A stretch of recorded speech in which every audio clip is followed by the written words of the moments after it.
우리 옆에 분과 인사하겠습니다. 사랑합니다. 잘 오셨습니다. 얼굴 뵈서 감사합니다. 항상 인사하다 보면 좀 많이 인사하라고 그러는데 딱 이렇게 한 번 돌리고 한 번 돌리고 끝. 네. 여러분들 항상 기쁨으로 살아가시길 주님의 이름으로 간절히 축원드립니다. 여러분 명절 연휴 잘 보내셨나요? 네. 오랜만에 마주한 가족 친지들과 정겨운 덕담들이 여전히 우리 마음 한구석을 훈훈히 채워주고 있는 것 같습니다. 하지만 그 온기가 채 식기도 전에 이제 그 따스함을 우리 일상의 언어로 뿌리게 내리게 하는 귀한 훈련 앞에 서 있습니다. 바로 오늘부터 우리 신앙의 깊은 성찰이 시작되는 무엇이 시작되기 때문일까요? 사순절이 시작되기 때문입니다. 우리에게 흔히 사순절 하면 우리는 어떤 생각이 납니까? 여러분 사순절 하면 어떤 생각이 나세요? 아무 생각이 들지 않나요? 보통 사순절 하면 이번엔 무엇을 금해 볼까라고 고민하곤 하죠. 그래서 평소 즐기던 음식을 잠시 내려놓거나 기호식품을 끊으며 비워내는 시간을 떠올리곤 합니다. 그 빈자리를 경건으로 채우려는 우리들의 마음은 참 그 자체로도 귀하고 아름답다고 말씀드릴 수 있습니다. 하지만 우리에게 배고픔을 견디는 것보다 조금 더 세심한 주의가 필요한 본질적인 숙제가 하나 있는 것 같습니다. 그것은 바로 우리 입술의 문을 잘 지키는 것입니다. 옆에 분에게 한번 얘기해 볼까요? 당신은 입술의 문을 잘 지키고 있습니까? 말하기가 껄끄럽죠? 그래서 다윗은 시편에서 이와 같이 고백했습니다. 여호와여 내 입에 파수꾼을 세우시고 내 입술의 문을 지키소서. 이 고백처럼 식탁의 메뉴를 바꾸는 것보다 우리 언어의 온도를 바꾸는 것이 어쩌면 더 사순절다운 모습일지도 모르겠습니다. 우리가 이토록 간절히 입술의 파수꾼을 구해야 하는 이유는 우리가 무심코 내뱉은 그 한마디가 생각보다 훨씬 더 무서운 파괴력을 가져올 수 있기 때문입니다. 이와 관련하여 우리에게 깊은 울림을 주는 오래된 이야기가 하나 있습니다. 옛날 어느 마을에 남의 말을 하기 좋아하던 여인이 있었다고 합니다. 어느 날 자기 잘못을 깨닫고 신부님을 찾아가서 어떻게 속죄하면 좋을지를 물어보았습니다. 신부님은 그녀에게 베개 속의 깃털을 마을 광장에 다 뿌리고 오십시오 라고 이야기했습니다. 여인이 그대로 하고 돌아오자 신부님이 다시 말했습니다. 이제 가서 그 깃털을 하나도 빠짐없이 다시 주워 오십시오. 여인은 당황하며 대답했죠. 그건 불가능합니다. 모두가 바람에 다 날아가 버렸는걸요. 그때 신부님이 말했습니다. 말도 그렇습니다. 한 번 내뱉은 비난의 말은 바람에 날린 깃털 같아서 다시는 주워 담을 수 없습니다. 그리고 그 깃털이 어디까지 날아가 누구의 가슴에 박혔을지는 아무도 모르는 법입니다. 무심코 던진 그 차가운 말 한마디가 누군가의 마음을 영하의 겨울로 얼려버리기도 하고 때로는 통제불능의 불꽃이 되어서 소중한 관계를 한순간에 잿더미로 만들기도 하기 때문입니다.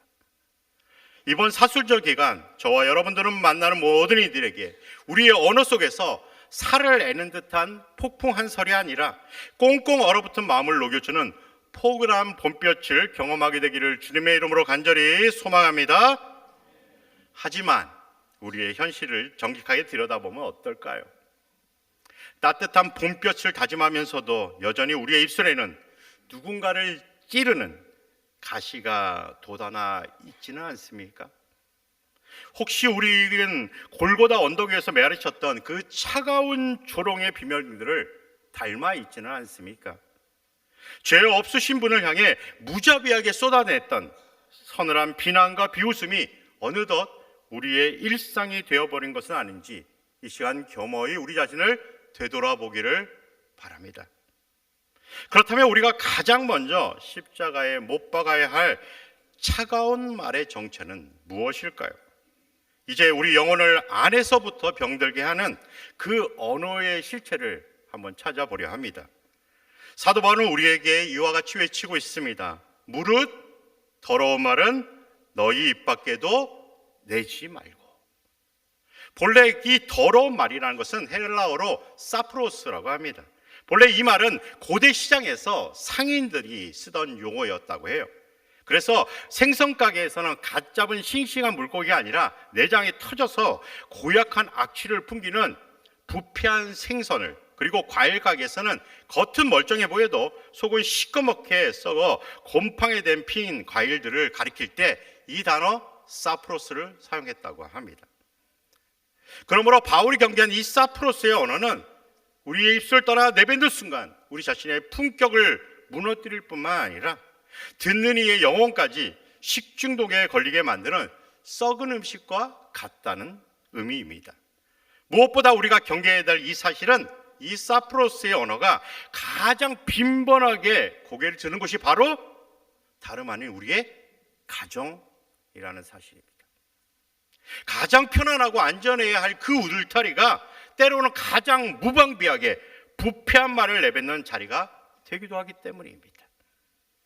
여러분들, 만일 남편이 평소보다 늦게 귀가하면 우리는 어떻게 이야기합니까? 권사님 어떻게 이해하죠? 어떻게 얘기하십니까? 남편들은 어떤 이야기를 듣습니까? 서로 말하기가 껄끄럽죠? 아마도 걱정이 섞인 약간의 짜증과 함께 이렇게 말할 것 같아요. 왜 이렇게 늦었어? 우리는 종종 걱정이라는 예쁜 포장지에다가 비난이라는 상한 음식을 담아내곤 합니다. 다 당신 잘 되라고 하는 소리야 라는 그 다정한 말 속에 날카로운 가시를 숨겨서 내보내곤 합니다. 하지만 사랑하는 성도 여러분, 명분이 아무리 좋아도 썩은 음식은 결국 먹는 사람에게 독이 될 뿐입니다. 저 역시 오늘 이 말씀을 준비하면서 제 입술의 흔적을 깊이 되돌아보게 되었습니다. 저의 언어 중에도 의도는 선했을지 모르겠지만 그 표현만큼은 상대방의 마음을 아프게 했던 사프로스가 적지 않았음을 깨닫게 되었기 때문입니다. 아무리 좋은 명분을 앞세워도 사랑으로 정제되지 않은 모든 말은 상대의 영혼에 지울 수 없는 상처를 남기기 때문입니다. 이번 사순절에는 그 거친 포장지를 걷어냈으면 좋겠습니다. 비난의 가시를 덜어내는 그 자리에 우리 언어의 알맹이부터 예수님의 생명으로 가득가득 채우기를 주님의 이름으로 간절히 부탁드립니다. 우리의 말이 누군가를 해치는 독이 아니라 쓰러진 영혼을 일으켜 세우는 하늘의 양식이 되기를 말입니다. 이처럼 말의 무게가 영혼을 죽이기도 하고 살리기도 한다는 이 엄중한 사실을 기억하면서 이제 시선으로 옮겨서 우리 주님이 홀로 서 계셨던 빌라도의 법정을 한번 떠올려 보시기 바랍니다. 본래 그곳은 공의가 선포되어야 할 자리였지만 실상은 온갖 부패한 말들이 난무하는 사프로스의 전시장들이었습니다. 예수님을 해치려 급조된 증언들은 앞뒤가 맞지 않는 거짓뿐이었고요, 광기에 사로잡힌 군중들이 쏟아낸 십자가에 못 박으소서라는 이 외침은 이성도 자비도 없는 독이 묻은 언어의 쓰레기들이었습니다.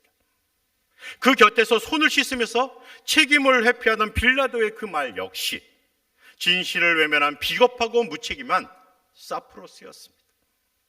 이 아수라장 같은 법정에서 그렇다면 예수님은 어떻게 반응하셨을까요? 쏟아지는 그 비난 속에서도 예수님은 똑같이 그들과 함께 맞대응하지 않았습니다. 세상의 모든 추하고 썩은 말들을 귀로 모두 받아내셨지만 입으로는 거룩한 침묵을 선택하셨습니다. 예수님의 침묵은 할 말이 없어서가 아닙니다. 그들이 쏟아내는 모진 말들을 예수님이 직접 온몸으로 받아내어 비난이 아닌 용서로 바꿔 우리에게 되돌려주신 가장 따뜻한 사랑이었던 것입니다. 성도 여러분, 빌라도의 법정은 2000년 전 예루살렘 성전에만 있는 것은 아닙니다. 누군가를 비난하는 단톡방, 타인의 실수를 안주삼아 쾌락을 느끼는 식탁, 배우자의 자존감을 무너뜨리는 우리의 거실이 바로 오늘날의 빌라도의 법정인 것입니다. 우리는 때로 옳은 말이나 무기를 들고 누군가의 영혼을 무너뜨리려 하고 합니다. 내가 내뱉은 그 옳은 소리가 실상은 생명 넘든 사프로스에 불과했던 것은 아닌지 우리 자신을 깊이 되돌아보았으면 좋겠습니다. 이제는 그 타인을 향하던 날카로운 칼날을 거두고 우리의 교만한 언어를 주님의 무덤 곁에 내려놓으시기를 바랍니다. 나의 옳음을 증명하려 하고 고집을 내려놓고 침묵의 자리로 나아갈 때 비로소 우리를 위로하시는 주님의 따뜻한 음성이 들려오기 시작하실 것입니다. 우리의 더럽고 추한 그 말이 지워진 그 자리에만 주님의 생생한 말씀이 새겨질 수 있기 때문입니다. 그렇다면 십자가 앞에서 이 부패한 언어의 옷을 벗고 거룩한 침묵으로 우리 자신을 비워냈다면 이제 그 깨끗해진 마음의 그릇에 우리는 무엇을 채워 넣어야 할까요? 사도 바울은 우리가 침묵으로 비워낸 그 입술에 이와 같은 새로운 언어를 채우라고 권면합니다. 우리 함께 봉독하겠습니다. 시작.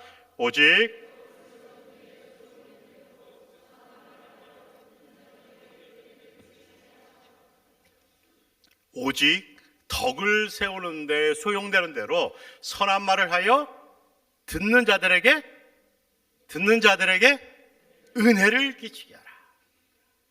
본문에서 덕을 세우다라고 번역되는 헬라어는 오이코도메입니다. 이 단어는 집을 뜻하는 오이코스와 짓다라는 뜻의 데모가 결합된 말입니다. 본래 벽돌 한 장 한 장을 정석과 쌓아 올리는 실제적인 건축 행위를 의미한다고 해요. 그런데 오이코도메의 진정한 가치는 우리 자신의 만족이나 과시에 있는 것이 아닙니다. 집을 지을 때 설계도에 따라 벽돌을 쌓듯 우리의 말과 행동 역시 언제나 공동체의 유익이라는 목적을 향해 있다는 사실입니다. 즉 내가 하고 싶은 말을 내뱉는 것이 아니라 공동체라는 이 집을 더 견고하게 만드는 실천적 노력이 바로 오이코도메입니다. 우리는 종종 옳은 소리는 명분으로 앞서서 타인에게 상처를 준다고 말씀드렸습니다. 그러나 아무리 논리적으로 정당한 말일지라도 그것은 결코 오이코도메가 될 수 없습니다. 참된 세움은 비판의 칼날이 아니라 회복의 손길에서 시작되기 때문입니다. 공동체를 세우는 일은 마치 하나의 아름다운 교향곡을 완성해가는 과정과 같다고 말씀드릴 수 있습니다. 오케스트라 연주가 시작되기 전에 연주자들이 서로 악기 소리를 맞추듯 우리 또한 서로의 마음을 조율해야 하는 것입니다. 이때 누군가 음이 틀렸다고 해서 동료들은 그 사람을 비난하지 않습니다. 동료가 스스로 음을 찾아갈 수 있도록 조용히 그 사람을 도와주죠. 틀린 소리를 지적하여 연주를 멈추게 하는 것이 아니라 바른 소리를 이끌어 화음을 완성하는 것이 이 오케스트라의 목적이기 때문입니다. 우리 공동체도 마찬가지입니다. 누군가의 실수를 날카롭게 깎아내리기보다 내가 먼저 사랑의 기준음이 되어 그 곁을 지켜주어야 한다는 거죠. 상대가 스스로 일어날 수 있도록 돕는 그 기다림의 배려가 쌓일 때 우리 공동체는 비로소 세상에서 가장 아름다운 하늘의 선율을 연주하는 공동체가 될 것입니다. 우리의 영원한 기준음이신 예수님께서도 인생의 불협함을 내뱉는 그 제자들을 향해 비난 대신 기다림으로 그들을 세워주셨습니다. 그 대표적인 현장이 빌라도의 법정에서 그리 멀지 않은 가야바의 뜰이었습니다. 그곳에서 베드로는 예수님을 3번 배신하였습니다. 그가 내뱉은 말들은 예수님을 저주하며 날아든 생애 가장 처참하고 날카로운 부패한 언어인 사프로스였습니다. 예수님을 부인했던 그 입술 끝에 남은 것은 타버린 재와 같은 허기짐과 처절한 후회뿐이었죠. 하지만 부활하신 주님께서는 그런 베드로를 찾아와서 비난의 몽둥이를 휘두르지 않으셨습니다. 내가 어떻게 그럴 수 있느냐고 과거의 상처를 후벼파지도 않으셨습니다. 대신 시린 새벽녘 따뜻한 조반을 차려주시고는 무너진 인생을 다시 세우는 단 하나의 질문을 하셨습니다. 내가 나를 사랑하느냐? 네가 나를 사랑하느냐? 이 질문은 베드로의 과오를 들추는 가시가 아니었습니다. 오히려 수치심으로 허물어진 베드로의 내면을 다시 일으켜 세우시는 가장 단단한 건축 자재가 된 것입니다. 예수님은 세 번의 부인으로 완전히 폐허가 된 베드로의 그 마음에 세 번의 사랑 고백을 차곡차곡 채워 넣으시면서 그의 영혼을 바닥부터 다시 재건하여 주신 것입니다. 그리고 들려온 내 양을 먹이라는 그 예수님의 음성, 그것은 실패자라는 낙인 위에 사명이라는 튼튼한 지붕을 얹어주시는 주님의 위대한 인생 재건 선언이었던 것입니다. 우리가 실천해야 될 선한 말은 상대의 실수를 들추는 손가락질이 아닙니다. 오히려 그 허물을 따뜻하게 덮어주고 다시 일어날 수 있도록 마음의 틈새에 소망의 벽돌을 하나씩 하나씩 세워주는 것입니다. 이처럼 누군가의 인생을 바닥부터 다시 짓는 오이코돔의 힘은 우리 삶의 현장에서도 이와 같은 놀라운 기적을 만들어냈습니다. 소설 주홍글씨의 저자로 잘 알려진 나다나엘 호손의 아내의 이야기입니다. 어느 날 오랫동안 근무하던 세관에서 예고 없이 해고를 당한 호손이 어깨가 축 처진 채 집으로 돌아왔어요. 그는 아내 소피아에게 절망 섞인 사프로스를 쏟아내기 시작합니다. 나는 이제 쓸모없는 사람이 되었어.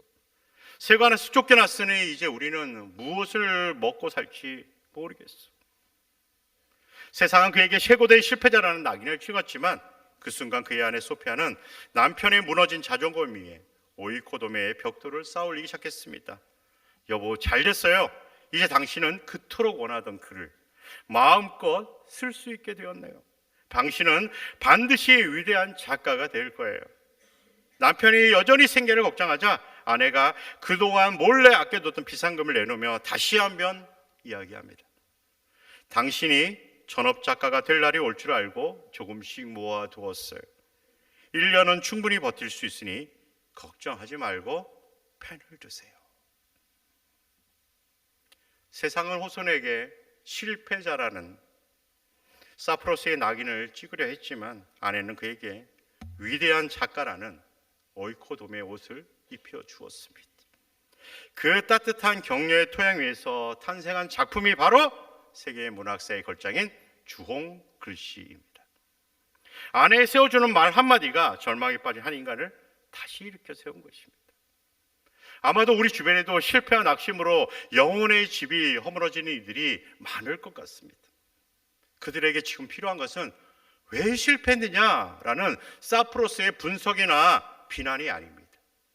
당신은 여전히 소중하며 하나님은 당신을 통해 더 큰 일을 하실 것이라는 따뜻한 오이코도메의 한마디인 것입니다. 우리의 그 따뜻한 한마디가 누군가의 가슴 속에 잠들어 있는 위대한 걸작을 깨울 수 있습니다. 그리스도인의 입술은 감정의 쓰레기를 쏟아내는 배설구가 아닙니다. 우리의 입술은 우리의 감정을 쏟아내는 배설구가 아닙니다. 오히려 하늘의 위로와 평강이 마른 땅 같은 이웃의 마음으로 흘러들어가는 거룩한 운하가 되어야 한다는 것입니다. 우리의 언어가 이 거룩한 운하가 되기 위해 이번 사순절 기간 우리가 힘써 행해야 할 세 가지 실천 지침을 알려드리려 합니다. 이 지침을 꼭 잘 들으시고 이 지침대로 살아가시기를 주님의 이름으로 부탁드립니다. 첫째, 감정이 올라올 때 몇 초만 참을까요? 네, 딱 3초만 참으십시오. 딱 올라올 때. 마음이 요동칠 때 즉각적으로 튀어나오는 말은 우리 안에 상처와 분노가 섞인 사프로스일 가능성이 매우 큽니다. 3초는 그 오염된 언어가 밖으로 터져나오지 못하도록 막아주는 우리 영혼의 최소한의 골든 타임인 것입니다. 두 번째, 내 말이 상대를 세우는 벽돌인지 아니면 무너뜨리는 망치인지를 스스로에게 끊임없이 자문하시기 바랍니다. 벽돌은 하나하나 쌓여서 든든한 집이 되죠. 하지만 망치는 공들여 쌓은 마음의 그릇을 단 한순간에 박살냅니다. 오늘 내가 던진 말 한마디가 상대 인생의 든든한 담벼락이 되어 있는지, 아니면 지울 수 없는 파편이 되었는지를 우리는 끊임없이 되돌아보아야 하는 것입니다.